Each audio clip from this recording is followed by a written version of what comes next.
నమస్కారం। ఈ రోజు స్వర్గీయ నందమూరి తారక రామారావు గారి వర్ధంతి సందర్భంగా తెలుగుదేశం పార్టీ నాయకులు కార్యకర్తలు మా స్థానిక శాసనసభ్యులు దగ్గుబాటి వెంకటేశ్వర ప్రసాద్ గారికి జిల్లా అధ్యక్షులు నాగరాజు గారు అదేవిధంగా అనేక మంది నాయకులంతా విచ్చేసి ఈ రోజు ఈ కార్యక్రమంలో పాల్గొనడం జరిగింది। ఈ రోజు ఎన్టీఆర్ అనే ఒక 2 అక్షరాల పేరు తెలుసు, భారతదేశంలోనే ఆ పేరు వింటేనే మనందరూ కూడా ఒక తెలుగు జాతి పౌరుషాన్ని తెలుగు జాతి యొక్క ఆత్మ గౌరవాన్ని గుర్తు చేసుకునేటువంటి ఒక వ్యక్తిగా మనం ఎప్పుడు కూడా గుర్తిస్తున్నాం। ఈ రోజు బడుగు బలహీన వర్గాల వారి కోసం ఎస్సీ ఎస్టీ బీసీ మైనార్టీల కోసం అనేక సంస్కరణలు తీసుకొచ్చి అదేవిధంగా మహిళల కోసం మహిళా ఆస్తి హక్కు తీసుకొచ్చి పేదలకు పక్కా గృహాలు నిర్మాణం చేసి అదేవిధంగా 2 రూపాయలకు కిలో బియ్యం తీసుకొచ్చి అనేక సంస్కరణలు చేపట్టి ఈ రోజు పేదవారి ప్రభుత్వంగా తెలుగుదేశం పార్టీని ఈ రోజు అందలం ఎక్కించే దాంట్లో స్వర్గీయ నందమూరి తారక రామారావు గారి పాత్ర చాలా కీలకంగా ఉంటుంది। వారు పార్టీ స్థాపించిన తర్వాత అనేక రకాలైనటువంటి సమస్యలు ఉన్నా సరే ఎప్పటికీ కూడా చిరస్థాయిగా పేదల గుండెలు నిలిచిపోయిన పార్టీగా ఒక నాయకుడిగా చరిత్రలో నిలబడిపోయినటువంటి విషయాన్ని మనం గుర్తు చేసుకోవాలి।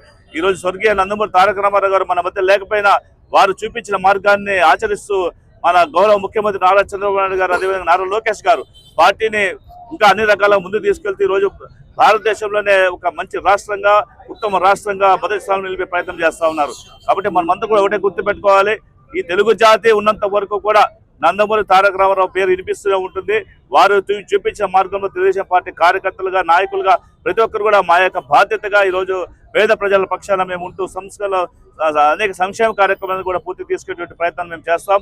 తప్పకుండా ఆంధ్రప్రదేశ్లో తెలుగుదేశం పార్టీ యొక్క వైభవాన్ని కొనసాగించే దిశగా మేమందరూ కూడా ప్రయత్నం చేస్తామని చెప్పేసి తెలియజేసుకుంటూ ఈరోజు నిజంగా చెప్తున్నాను, ఈరోజు ఒక తెలుగుదేశం పార్టీని ఒక స్థానిక అంటే ఒక ప్రాంతీయ రాజకీయ పార్టీని ఏర్పాటు చేసినటువంటి ఈ పార్టీలో 1 కోటి మంది సభ్యత్వం ఉన్నారంటే ఈరోజు భారతదేశంలో ఒక రికార్డు పూర్వకంగా మనకు కనిపిస్తుంది। కాబట్టి ఇలాంటి పార్టీలందుకు ప్రతి ఒక్కరు కూడా గర్వపడాలి, ప్రతి ఒక్క కార్యకర్త కూడా ఒక బాధ్యత మెలుగుతూ ఈరోజు ఆంధ్రప్రదేశ్లో అన్ని రంగాల్లో ముందు తీసుకునే దాంట్లో అందరూ సహకారం అందిస్తామని చెప్పి తెలియజేస్తాం। నమస్కారం।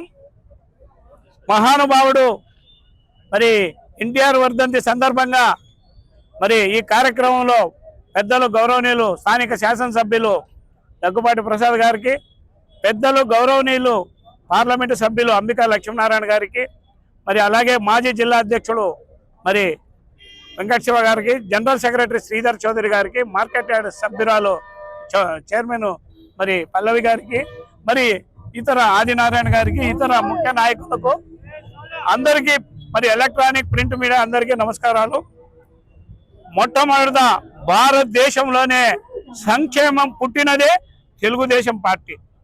ఆనాడు మహానుభావుడు ఎన్టీ రామారావు ఈ సమాజాన్ని గురించి సమాజమే దేవాలయం ప్రజలే దేవులని నినాదంతో భారతదేశంలో సంక్షేమ కార్యక్రమానికి నాంది పలికినది తెలుగుదేశం పార్టీ। ఆనాటి నుంచి నేటి వరకు అనేక సంక్షేమ కార్యక్రమాలు ఈరోజు మేము అమలు చేస్తామని మన ప్రభుత్వం ఒకటి కాదు 2 కాదు దాదాపు 140 సంక్షేమ కార్యక్రమాలను ఈ రాష్ట్రంలో అభివృద్ధి చేస్తాం।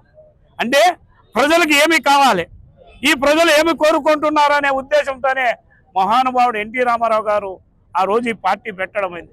దేశం అవిచ్ఛమైన ఉన్న పరిస్థితుల్లో ఈ రాష్ట్రం ఏమైపోతున్న బాధ తెలుగు ప్రజల్లో మొట్టమొదటిసారిగా పార్టీ పెట్టిన తర్వాత 9 నెలలకి అధికారం తీసుకొని పేదవాడిని కడుపు నింపాలా, పేదవాడు బాగుండాలనే నినాదంతోనే ఈ పార్టీ ముందుకు సాగి ఈరోజు తెలుగు ప్రజల ఆత్మగౌరవం ప్రపంచ ఖ్యాతి తీసుకొని వచ్చిన యుగ పురుషుడు మరి కలియుగ దైవంగా భావిస్తున్నారు।